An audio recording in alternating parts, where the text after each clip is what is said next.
Hey guys, what's up? Welcome back to Spinning Film. Today I'm going to cover Twilight, 10 book to movie differences nobody talks about. Let's get into the video. Number 10, the timeline. In the books, Bella moves to Forks, Washington and starts school in January. In the movie, her move and start date are shifted to March in order to condense the events of the plot to 2 hours. The longer timeline that the book offers gives Bella a bit more time to get used to Forks and to get to know Edward. However, it makes sense that the movie would need to shorten things up for the sake of pacing and time.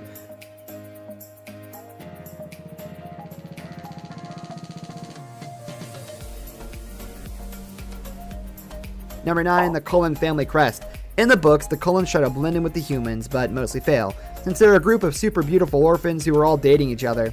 The movie has them stand out even more by having them wear a family crest on a piece of jewelry that screams cult, even more than their identical features and odd behavior do. There's no mention of these matching jewelry pieces anywhere in the books. Number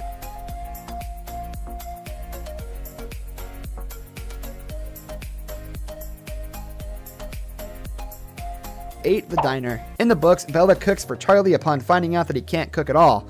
In the first movie, Charlie takes Bella out to the diner often, his favorite place to eat. This may seem like a minor change, but it actually does shift the dynamic between the characters a bit. In the books, Bella informs the reader that her mother often required care instead of being a caregiver herself, leading Bella to be responsible for her age and feeling the need to look after others. Her immediate assumption of kitchen duty in the books is an example of this.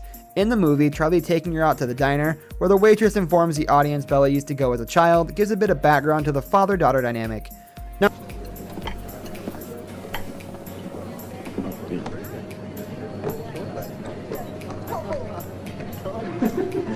Number 7, Wayland Forge. The character of Wayland Forge was completely invented for the film and doesn't exist at all in the books.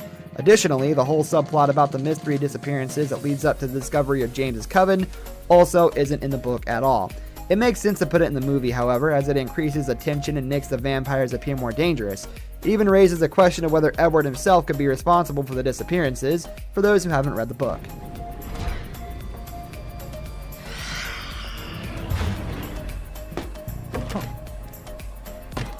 Hello. Number 6, the reveal. Here is a major change from book to screen. In the book, Bella tells Edward she knows he's a vampire while he's driving her home from Port Angeles. It's a much more quiet and intimate moment between the two. Later, Edward wants to scare Bella off with his sparkles and asks her to accompany him in the meadow on a Saturday. This planned excursion leads to a confession of love from each of them and takes up 2 chapters of the book. In the movie, the reveal is much more dramatized. Bella wanders off into misty woods where Edward follows and menacingly demands that she say it out loud. He then gives her a speedy piggyback ride up in the mountain to the meadow, where he shows her his killer sparkles and they lay in the grass together. How long have you been 17? A while.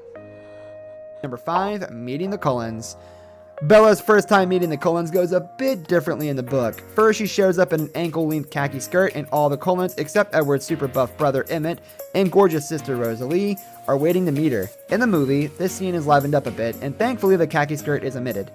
Carlisle, Esme, Emmett, and Rosalie are making Italian food, based on the sensible assumption that since her name is Bella, she must be Italian. Later, Alice and Jasper hop off a tree and enter the room.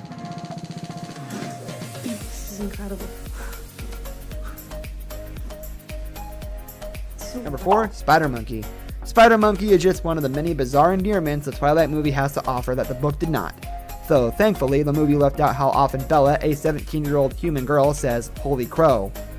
Other endearments like this include Rosalie's dubbing of Emmett as her monkey man, and Carlisle calling Rosalie nice kitty.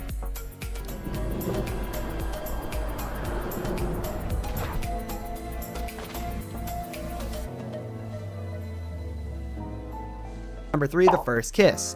Catherine Hardwicke sexed up Bella and Edward's first kiss a bit for the movie. In the book, Bella and Edward return to her truck after hiking to the meadow and back, and Edward gives her a brief kiss, to which Bella responded most enthusiastically. The kiss plays out pretty similarly in the movie, with the major exception that it takes place on Bella's bed and that she's in her underwear. Number 2, Bella's attitude towards prom.